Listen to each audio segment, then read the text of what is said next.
fragile like a flower. Fragile like a bomb. Hello, and welcome to episode 26 of Like a Bomb. I'm Bailey. I'm Jiller Mom.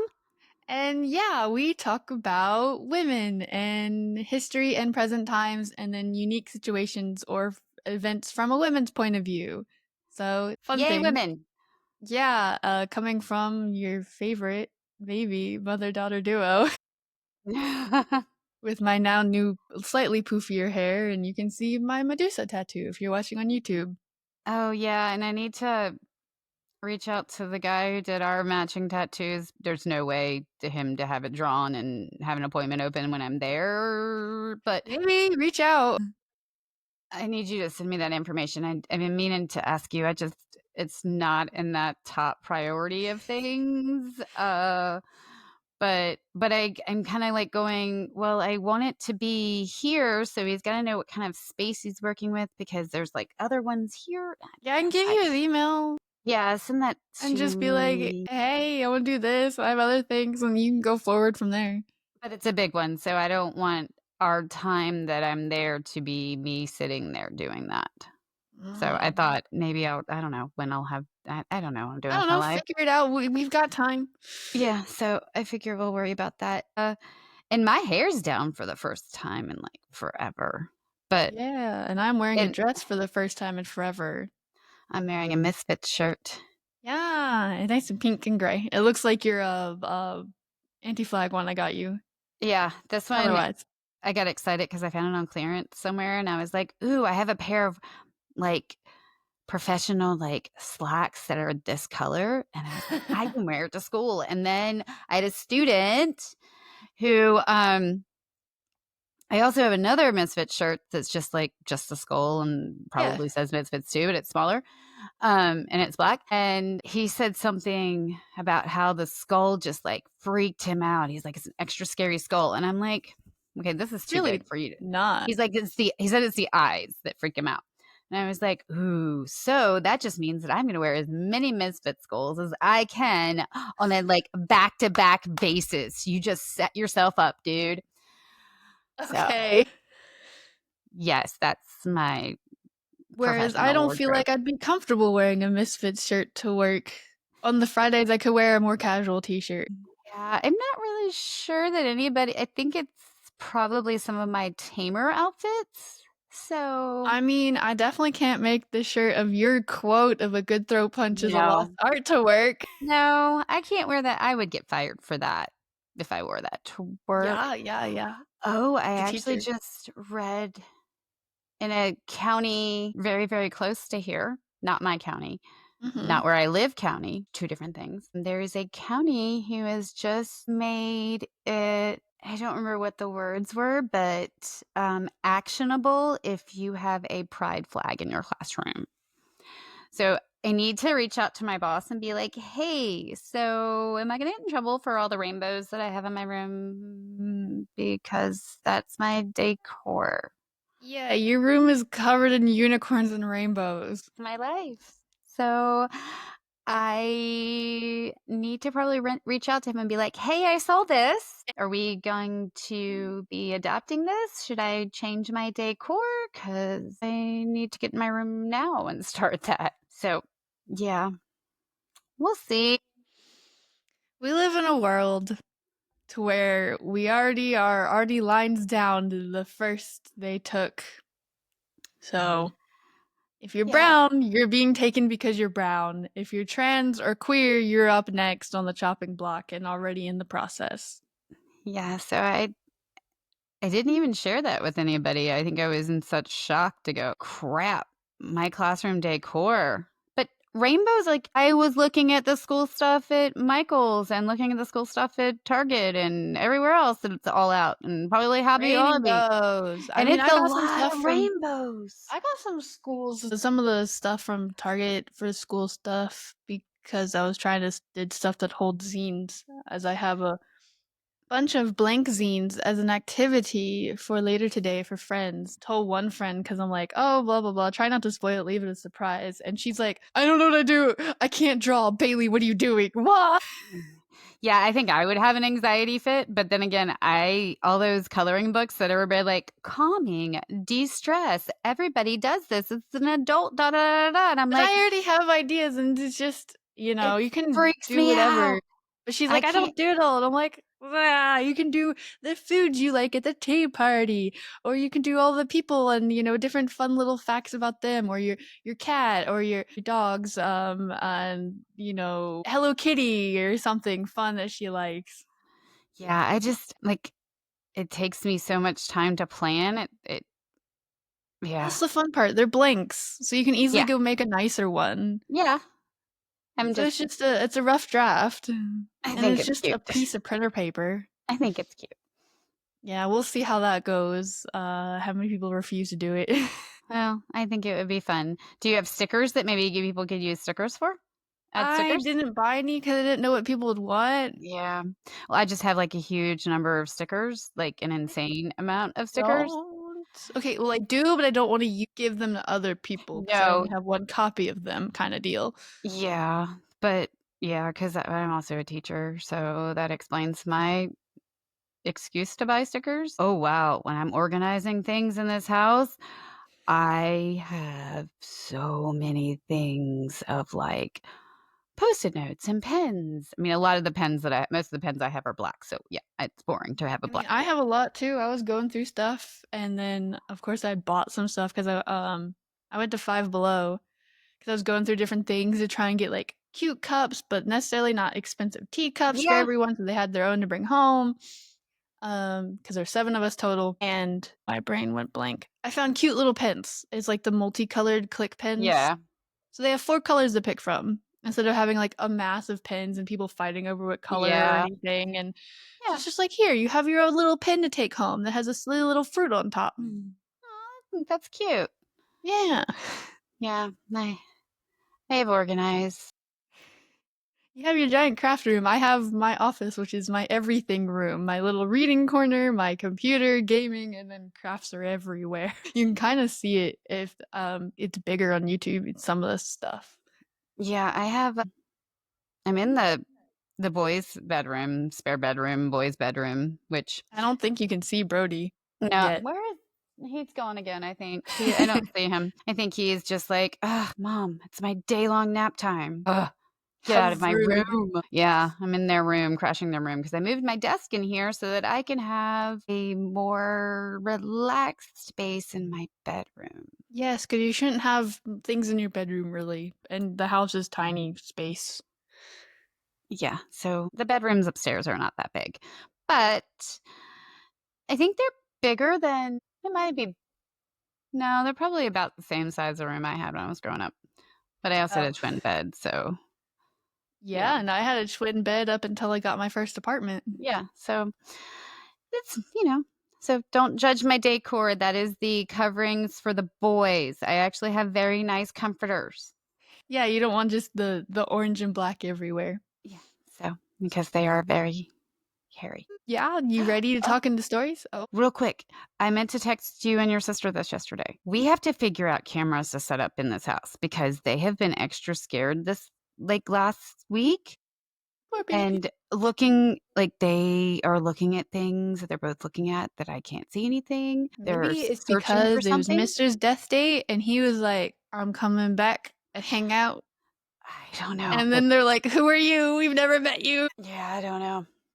I don't know, but we gotta Hmm. figure out cameras, and then they need to be able to record because I don't like the real time ones. Because what if I'm not looking at my phone all the time to see what's happening. No, and you have work and I can't even access my phone at work. Yeah. So yeah, that's what I got. Yeah. Yeah. Okay, yeah, Okay. I'm ready. Well, It's spooks. yes. Yeah, well, so speaking of my mini blank zines, the 7 of them, and my mini other, and it's International Zine Month of July, and we've been doing over a year. I decided, amongst other things, I am going to cover the Riot Grrrl scene. And Riot Grrrl with 3 R's as a growl. That is why there are 3 R's. What do you have your input on? Riot Girl, 2 R's. Yeah. The original Except had 2 R's. it still also has 3 R's because when I look it up, a lot of things are like it says 3 because it's a growl.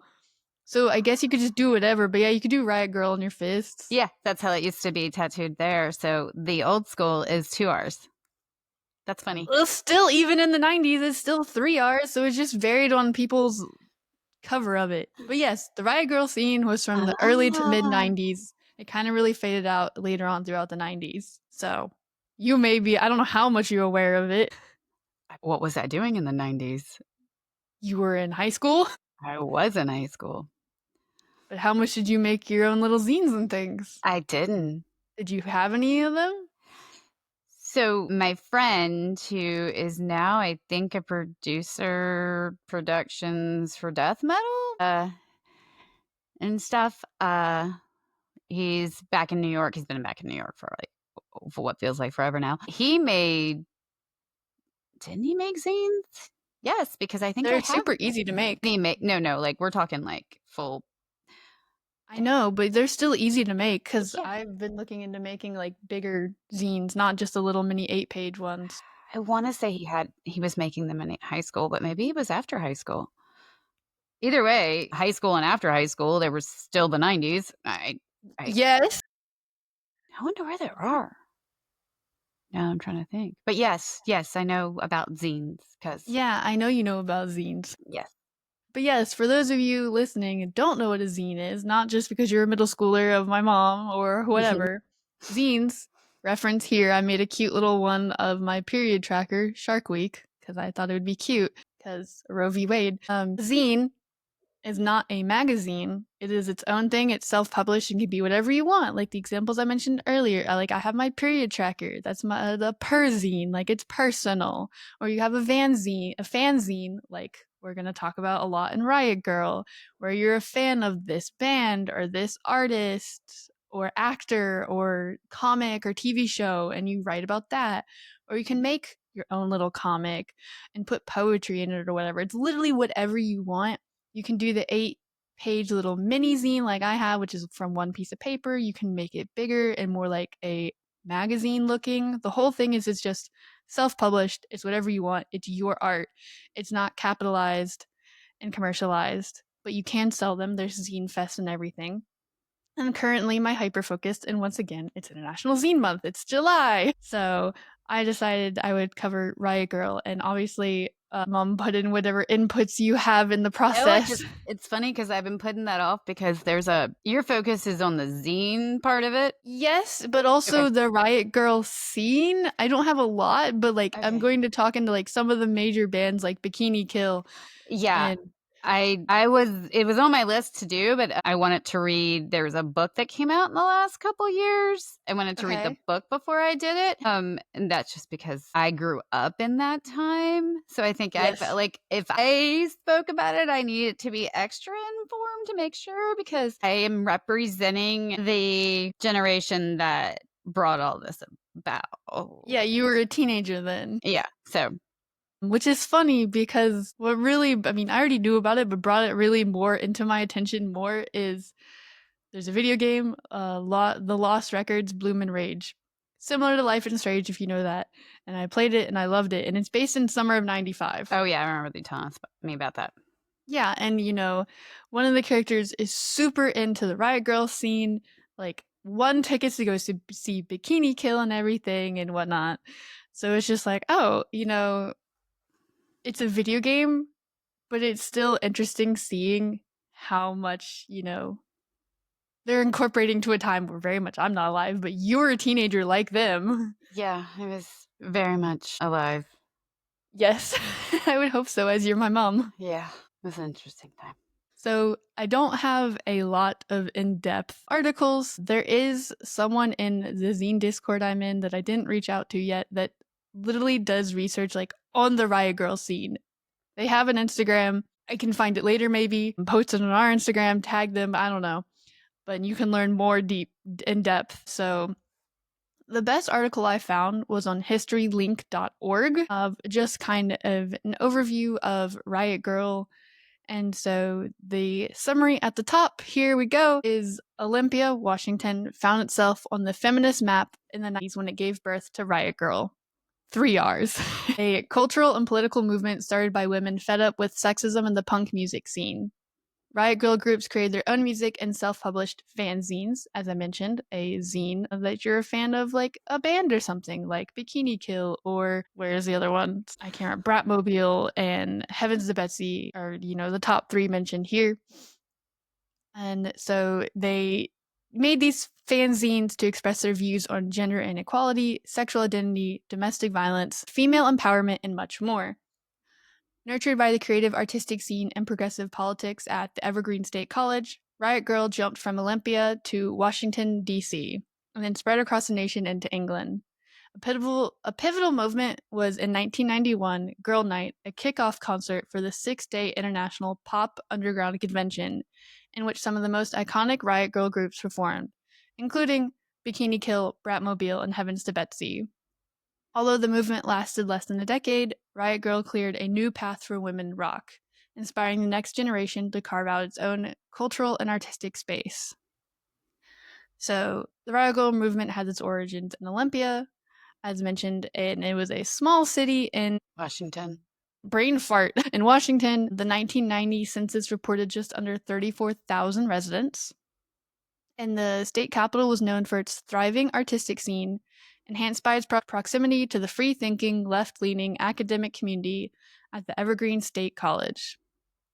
The environment in Olympia was different than what was going on in Seattle, just 70 miles to the north, as Seattle's music scene was more focused on bar venues and drug culture, which therefore restricted the experience of live music to those who were 21 and over.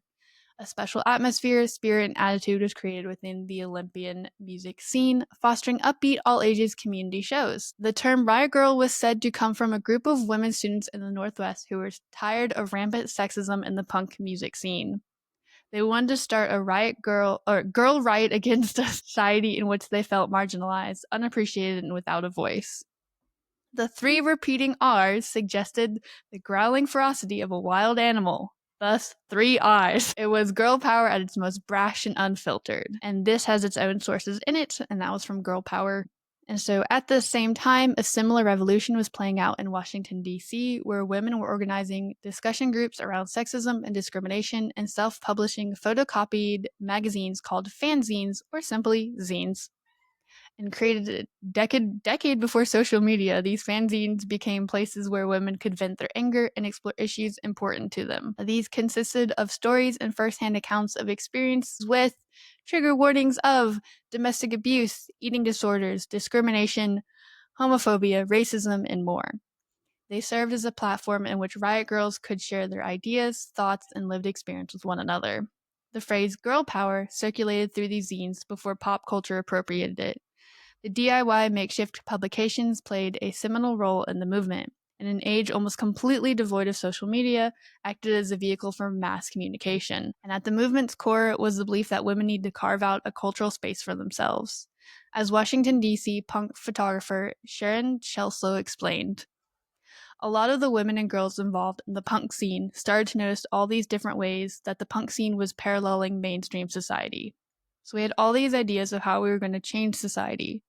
In order to really change things, you had to look what was going on right at your back door and to address it. So, the rise to Girl Night.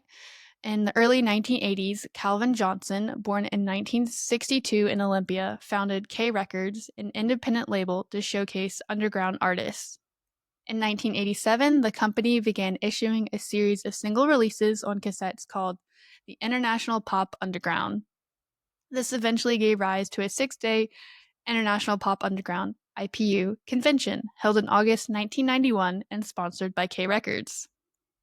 The kickoff evening on August 20th, 1991 welcomed nearly 20 all-girl or female-fronted bands and female singers to Olympia's Capitol Theater, known as Love Rock Revolution Girl Style Now, shortened to Girl Night. It was an evening of music dedicated to, for, and by women. The landmark IPU convention was staged as an alternative to more commercially driven concerts in the music industry in general. Grunge, centered in Seattle, was exploding with such testosterone-fueled groups as Nirvana, Soundgarden, Pearl Jam, and Alice in Chains. But women were conspicuously, words are hard, left out of the male-dominated scene. Wow, what a surprise! So, women had played an important invisible role in the punk counterculture in the late 70s and early 80s. But by the 90s, the reigning sound of hardcore punk drew a younger and predominant male crowd vying to play the fastest, yell the loudest, and mosh the hardest. Women remained active behind the scenes but seldom made it to on stage. Now, hundreds of young women were eager to join in. Some of the groups who performed at Girl Night are legendary in the early Riot Grrrl movement, such as, again mentioned, Bikini Kill, Bratmobile, and Heavens to Betsy. So now we're going to go into a little bit of those bands. So Bikini Kill was formed by Kathleen Hanna, born 19. She's the archetype of a punk front woman. Uncompromising, wow, I really should have done tongue twisters today. Wow. Unapologetic and unafraid, and she is generally credited with sparking the Riot Grrrl movement.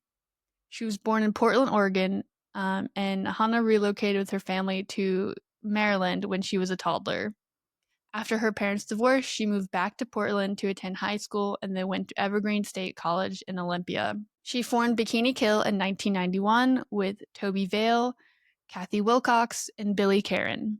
The music was angry and relentless, but also energetic, wry, and optimistic. Hannah's lyrics were about girls who did and wore what they wanted despite societal expectations. On stage, she exposed her breasts and rear end with lust-killing bluntness. She wore a girlish ponytail and danced around with slut written in lipstick across her midriff. Her song Rebel Girl is one of the movement's most well-known anthems. And I went and listened to it before, and I'm like, yeah, no, I've heard this. So no surprise, you probably have heard it yourself and probably didn't realize it, like me. So Bikini Kill's fanzines expressed many popular feminist concepts. And issue number 2, the fanzine summarized what became a Riot Grrrl manifesto. Us girls crave records and books and fanzines that speak to us and that we feel included and can understand in our own ways. We are angry at a society that tells us girl equals dumb, girl equals bad, girl equals weak. Anna is also credited with one of the movement's most well-known phases, Girls to the Front, yelled during one of her concerts in reaction to men who had commandeered the space up front by the stage. On a literal level, the cry emboldened women in the audience to surge forward and replace the men. Metaphorically, it served as a feminist battle cry, and in a 1990 interview, Bikini Kill drummer Toby Vale talked about the early days of Bikini Kill and the Riot Grrrl movement. I feel like Bikini Kill and Bratmobile and our friends sort of had this idea that was called Revolution Girl Style Now. And that was sort of like our idea of like, let's just, let's get all these girls to learn how to play instruments and take care of and change everything. When Bikini Kill first started, people reacted to what we did very strongly. Either they really loved it or they really hated it. We had a lot of fans and we didn't have any crowd control. We didn't have a manager. We'd just play these crazy places like bowling alleys and they'd cram like 600 people in there and stuff. No security. Bikini Kill split up in 1997 and lead singer Hannah formed Le Tigre a few years later with writer Johanna Fateman and filmmaker Sadie Benning. In 2006, she married Adam Adrock Horowitz of the Beastie Boys. Yeah. Following years of unexplained fatigue that often left her too weak to move or speak. She was diagnosed with late-stage Lyme disease in 2010. After 2 years of intensive treatment, the disease went into remission, but bad timing continued to follow her. Bikini Kill was in rehearsals in Oregon for a world reunion tour when COVID struck in spring 2020. And so this article is written in 2022, so we only have another little line of updates, because after 2 years of inactivity, the group was back on track with a kickoff concert held at the Greek Theater in LA in spring 2022. Didn't look any other updates, but that is, as of 3 years ago, what they've been up to. So next up is Bratmobile, another early Riot Grrrl group that was active from 91 to 2003. Based in Olympia, it was led by Allison Wolfe, with Aaron Smith and Molly Newman. Before Me Too was a glimmer in its mother's eye, there was Riot Grrrl. Singer Allison Wolfe, guitarist Aaron Smith, and drummer Molly Newman inspired teens and young fans to start bands and fight sexism with such songs as Cool Schmool, Kiss and Ride, and their cover of the Runaways' Cherry Bomb. Wolf and Newman met as students at the University of Oregon and started publishing their own fanzine. Music came later in a reaction to grunge, which completely had taken over the Northwest and was too male-dominated. We wanted to have a girly voice. The women started traveling to Olympia on weekends to participate in the music scene and considered themselves a band in theory. In 1991, with very little experience under their belts, Bratmobile was asked to play a Valentine's Day concert on the same ticket as Bikini Kill. That meant they needed some actual songs to sing. So, inspired by female rap and hip hop performers, Bratmobile rose to the occasion. Lead singer Wolf described that evening as a little bit of a guitar and drums going on, but not much. We jumped off stage, and Kurt Cobain walked in right then, and I walked up to him and said, "You missed us," and handed him one of our fanzines. In 1999, Wolf was one of the primary investigators of Ladyfest, a community-based, female-driven music festival that began in Olympia and has since expanded worldwide. She continues to record and play with other musical groups, and in 2022 was the host of an LA-based podcast called I'm in the Band, and performing in a group called Magic Witch Cookbook. Our last band covered here is one of the top 3 most prominent was Heavens to Betsy. It was another of the original Riot Grrrl group, also formed in Olympia in 1991, featuring the power duo of Corin Tucker on vocals, guitar, and drummer Tracy Sawyer. Although the group released only one album, Tucker became notable for her later role in another iconic girl group from Olympia called Sleater-Kinney, which came together in 1994. Formed by Carrie Brownstein of Excuse 17, Janet Weiss, and Heavens to Betsy's Corin Tucker, the trio put female-led rock back on the agenda. They played just as hard as any guy with a guitar while singing with the complex feminist subject matter, both personal and political, be it motherhood or war. And they were also the only band to really transcend Riot Grrrl and bring it to a wider audience. And as the movement grew, Riot Grrrl meeting and conventions proliferated nationwide as places where women could express themselves, talk freely, and discuss issues important to them. The first Riot Grrrl convention was held in DC in 1992, and by the mid-90s, were held in Omaha, Tacoma, Santa Barbara, Boston, New York City, and Chicago, among other locations. The first wave of Riot Grrrls was generally over by the late 90s, but the movement continued to be influential of both feminist expression and the music scene. And early proponents brought about a new way of thinking, one that combined art with politics and catered to the young minds of its audience. In this way, Riot Grrrl still lives on today, and its influence can be heard in new bands like The Regrets, Childbirth, and Girlwood, to name a few. The movement paved the way for rightfully angry girls and budding feminists alike to express themselves wholeheartedly. It allowed for them to feel seen and heard in a world that otherwise seldom encouraged such, and became an empowering force that reached beyond subculture. And some unfortunate side effects also was, by the late 90s, girl power, a slogan that began in the pages of Riot Grrrl zines, started being appropriated by a pop sensation like the Spice Girls. And some claim this to be the end of the movement. Others contend that it never ended and that bands like Pussy Riot are still carrying the torch today. So that is my rather simplistic, I guess, because there's always so much more you can dive into a lot of scenes and movements. Well, that's how it is with anything. But I know I've heard and seen students in the last couple of years actually discuss and say or write or doodle Riot Grrrl. So it's back. Yeah. And and the girl power thing, I'm not a huge fan of the Spice Girls, just weren't my thing. But I think if we're being real about it, does it really matter as long as the message is good? No, but I think the intention in that last article comment was that the Spice Girls, because they were so much bigger and making a lot more money, it was capitalized. People were No, making money and just being exactly. greedy about the statement. That's But the yeah, still girl power is still a good yeah, message, even if it's unfortunately being capitalized. and that's the problem is the fact that it was, became a monetary thing and not a Yeah. movement as much. But yeah, no, they've been on my list. Like I started doing notes probably last summer. And I was like, no, the book's out. I need to read the book. And, never read the book. So That's good. okay. But yeah, I obviously am interested partially from the zine point of view because yes, it is really cool looking back and seeing all this. And I know a video game is not the same, but just seeing a little bit more impact of how it was for a teenager in the 90s, as much as one can without talking to your mom about it before. It is, I mean, I already know some stories from you in the 90s. It makes sense and it's cool. And as much as I can now, I mean, zines are political too. I showed and mentioned my What is Fascism one before, but you can easily take a piece of paper, you can fold it, and you can have this simple little booklet. You can do all sorts of fun things. You don't even have to do it with one piece of paper. You can do multiple and make it more like proper magazine or bigger booklet with staples, and you have all sorts of mediums. You can do it digitally, you can do it collage and then scan and blah blah blah. So there's ways to get your messages out and start a small grassroots movement, kind of like Riot Grrrl is, while also expressing your rage in the world at the moment. Which we all need an outlet. Yeah, and I have a few. Yeah, we all need an They're outlet. all right behind me, so I can't really grab and show for those who may see. Yeah.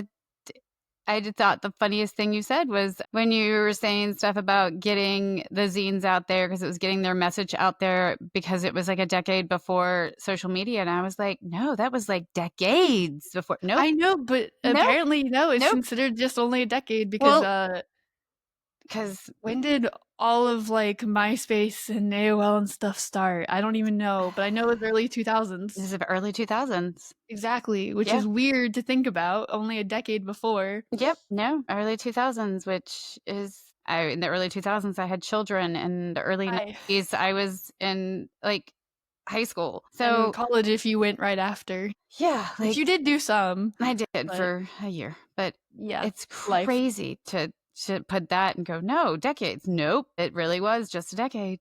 Mm-hmm. I guess so much of my life had changed from the 90s till the early 2000s because, I had children and stuff. Granted, I know lots of people who had children in the 90s. I mean, you did also have a child in the 90s. I did. Just not in high school. Yeah. It's not even just 2 different centuries, 2 different millennia. Yeah, it's crazy. Wow, childbirth.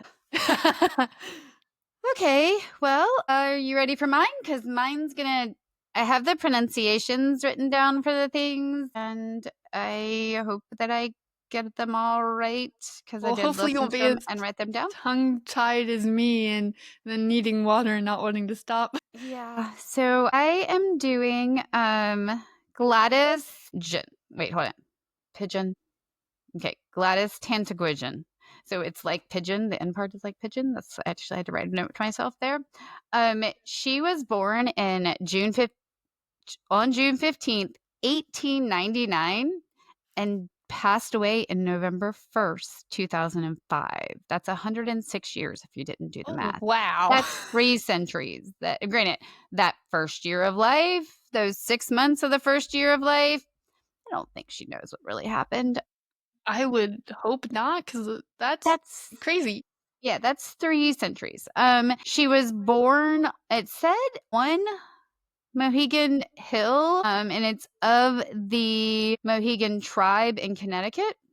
She was born on a reservation. So, she was a medicine woman, an anthropologist, an author, an educator, an activist, a tribal council member, an elder, and so many things more. And I was disappointed when, I don't know, I saw something in my many things that I look at. Well, I actually don't look at that many things. I was probably looking at something on Pinterest, trying to get ideas for next school year. Cause yeah, that's what I do during my summer break.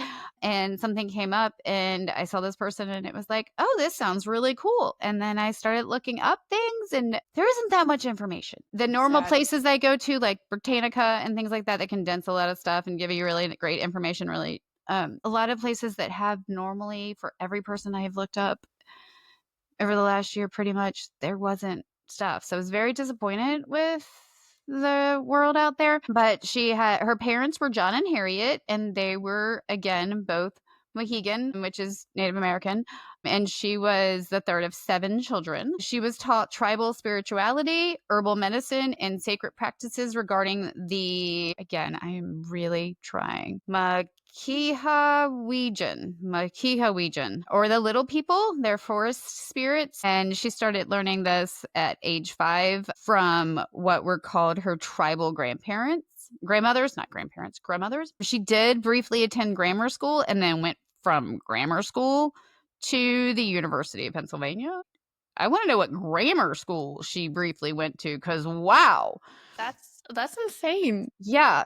Can I just go to Penn State like that? I know. So granted, she started university in 1919. So I'm assuming it's a whole different world then. There weren't a lot of course, she was one of very few women and very few not white people. She went to school for anthropology and did study and research at the University of Pennsylvania. As a side note, she studied and researched with anthropologist and professor Frank Speck. He specialized in Eastern Woodland Native Americans and Eastern Canadian First Nations. He was actually born in New York, but was raised Mohegan. So he was raised in the same place that she was born and grew up. Granted, he's a little older than her.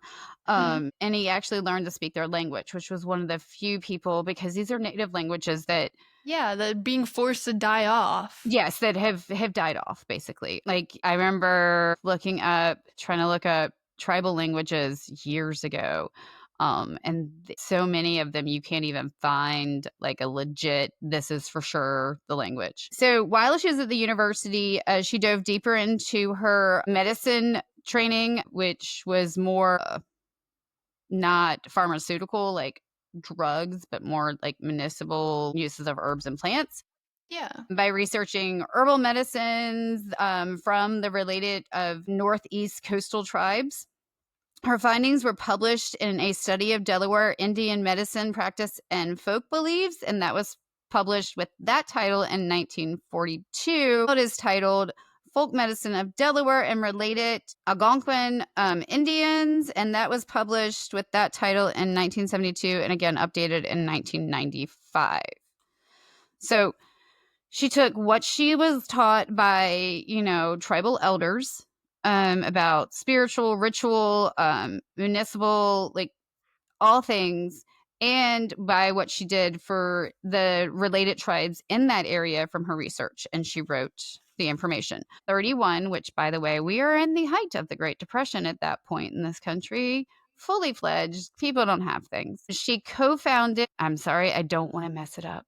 Tantaquidgeon Museum in Connecticut with her father and one of her brothers, Harold. So this was, their, tribe, their beliefs, their everything, and they were putting it into a museum. She believed in educating was the best cure to prejudice. She actually there's a quote that says, "You can't hate someone that you know a lot about." I do Yeah. question that when it comes to some things, because there's some people I don't like very much I mean, that I know yes, a lot but about. But I also very much agree with that yes. sentiment recently with my father's homophobic and transphobic comments. Yes, I think that it does make it very hard to have that prejudice of somebody that you know about.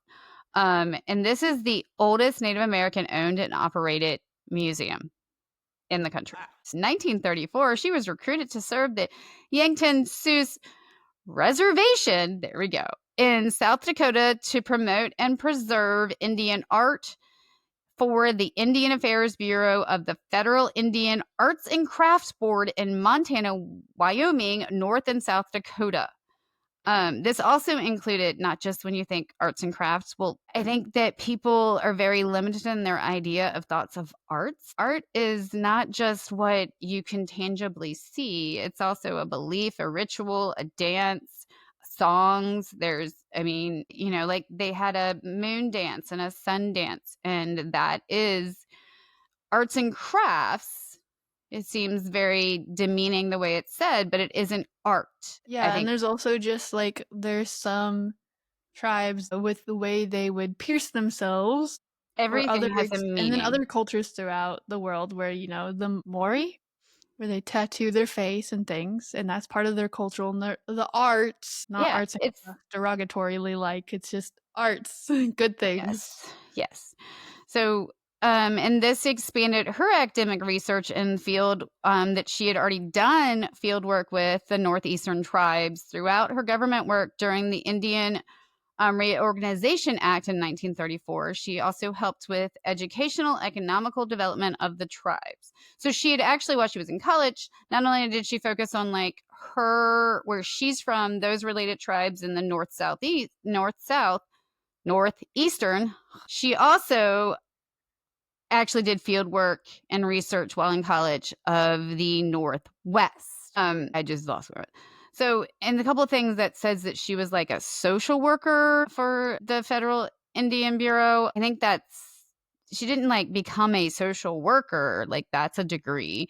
I think she was doing social work, which is different. And she served that from 1934 to 1947. Also in the 1940s, she was the librarian of a women's prison, but it was tribal.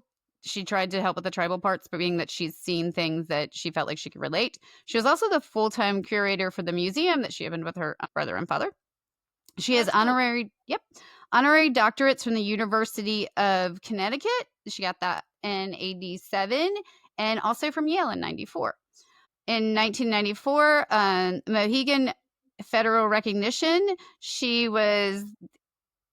got the federal recognition because of all the records she did for not just the museum, but also what she did when she was in college, with births, graduation, marriages, deaths, everything. Like, to get any tribal recognition from the federal government, you have to have so much lineage. You have to have so much. That's just like, if you want, like, I want recognition from the federal government for just myself, I have to have all this information from lineage.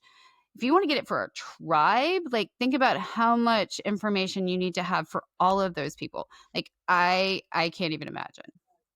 And she did that between her work with the museum, her work in college, and with her work with the tribal council. She recorded songs, stories, rituals, practices that would have otherwise been lost to time, because these are things that are just observed within a small group unless there is an anthropologist or a social worker or somebody that comes in. But like we talked about last week, if this is happening on a reservation, this is a different land. Like, I can't just walk up into a reservation and be like, I get to do what I want to do here.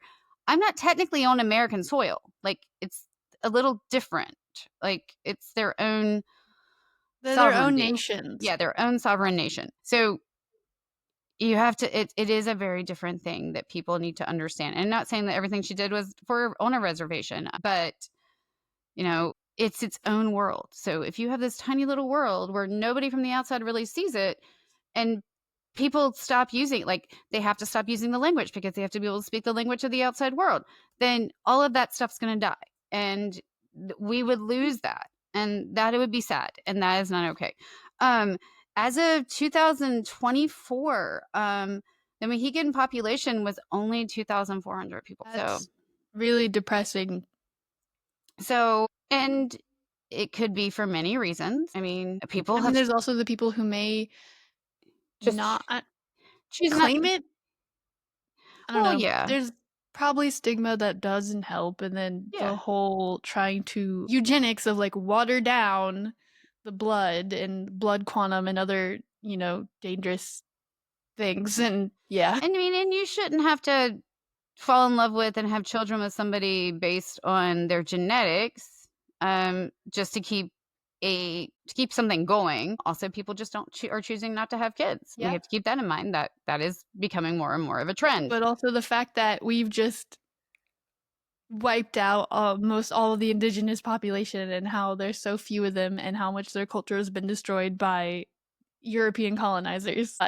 Yes, there is that too. Yeah, look back at our episode from last week and how terrible it is to be an indigenous woman, especially in the US. Yes.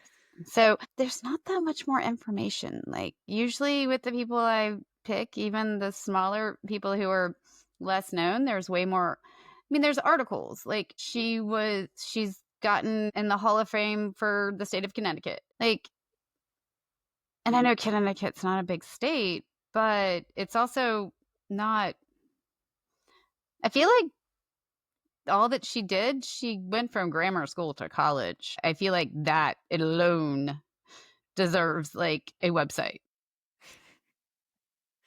I guess. But I mean, yeah, for how much history and recent history still wipes away non-white women and just women as a whole.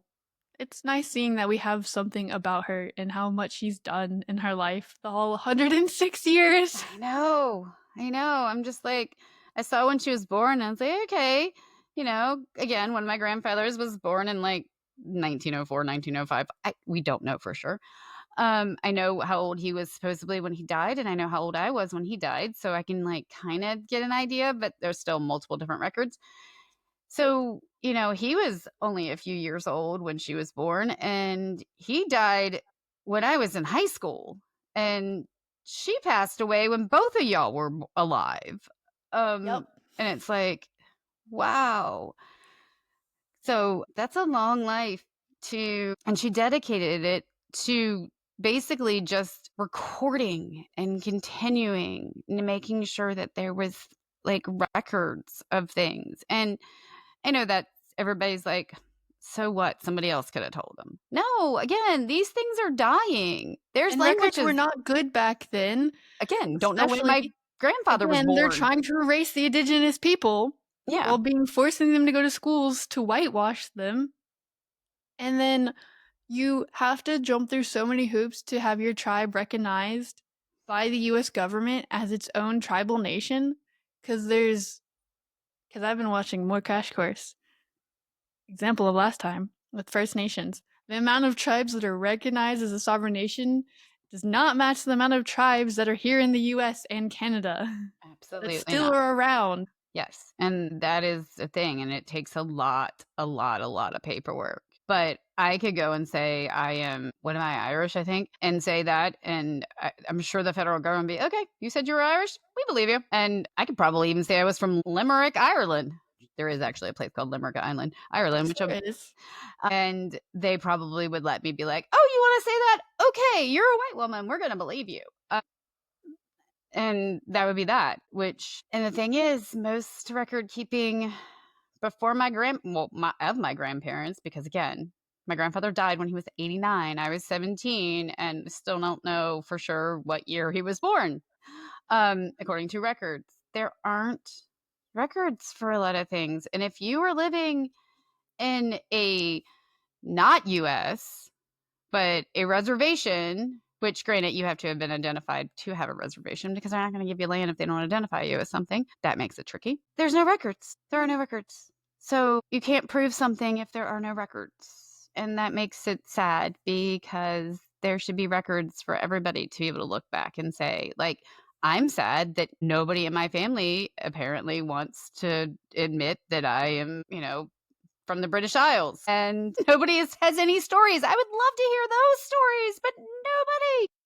Yeah, no, everyone. And there's not even just the fact of us growing up on the East Coast and the amount of people that are just like, oh, I'm part Cherokee and other things, and how many people are actually accurate about it. And apparently, we have more connection than we thought. Your aunt, my great aunt, but then, like, There's also none no. based to heredity, like DNA. Like, I don't know. I don't know. I don't know. So I just thought it was cool that she is part of the reason that there is acknowledgement, part of the reason that there are like documents of, like, I would love to know and read these books and be like, okay, so I have a headache. I have a brain ache. So if I made Yes, you faces, do. I apologize. I meant to put a disclaimer, like, it's extra bad today. Like, what does her book for herbal medicines and sacred rites, like, I what would would love that? to read her book. Yeah, like, I want to know what that is. I Mhm. mean, people used to chew bark because of the aspirin. Like, and they didn't know that's why. They just were told by somebody who was native to the area that said, chew on this and your head will stop hurting or your tooth will stop hurting. And they did. But like, there's like certain tribes, like this is one of the tribes that helped show, some of these tribes were some of the ones that taught about the corn. And I know, depending on where you look about your information about corn, is corn the end all be all of our dietary issues? Gosh, everything's a GMO, guys. Everything. It's agriculture. That's the definition of agriculture. Yeah, but then people have the problems with the actual lab GMOs, but it's still, yeah, like you said, it's all GMOs. Like, humans literally manipulated crops before we went in labs and manipulated crops. That's the only reason we have what's called, that's literally the definition of agriculture, is taking a crop and bending it to how you want it and then Yeah, so you breed reproducing where it it. has the most kernels of corn, or like Yes. the biggest fruit, or this tasting fruit, and or it produces more. And I mean, I get it. I don't want the lab created diamond as much as I don't want the lab created cucumber, but everything is GMO. So, I like, wouldn't mind having the lab created meat. I don't know. I'm They're allergic still in to. the process of that in, other standards, but like, if it tastes like beef and I don't have to kill a cow and we save that and whatnot, easier. I have a feeling that I would be somehow be allergic to it. So, Maybe. You're allergic to a million things. yeah. So, I would just say I'm probably allergic to it and safely eat my cheeseburger probably for Well, if you buy it from McDonald's, it's not real not beef. beef. It's not real meat, guys. It's just, well, it No. depends on if which one you get. If you get the basic cheeseburger, basic double cheeseburger, that's more not meat than it is meat. The other ones, they have a little Yeah, bit more meat. example of someone I went to high school with. His mom could eat the McDonald's cheeseburger and she's allergic to beef. Yes, or vegetarians eat it. It is cooked in the same thing, so it's gonna have the grease from the beef. But I remember when Piper was eating the Impossible Burger from Burger King and was like, "This was the best thing since she stopped eating meat." And we found out it's because they soak everything in the meat Yeah, the same stuff. grease. It's like, You're well, still then eating how meat. is that Cross right? contamination. Yeah. So I'm like, but I don't know. I've been eating meat for years, so I don't know. I haven't gone vegetarian. I don't eat much meat, but I limit it. But yeah, that's the stories. Don't forget to follow us on Instagram. It's at like a bomb podcast. And our email is likeabombpodcast@gmail.com. Send us recommendations. Comment on our Instagram posts. I'll get better at posting maybe, because I'm the one in charge of it and I am a busy, not social media guru. But yeah. And go do something extraordinary.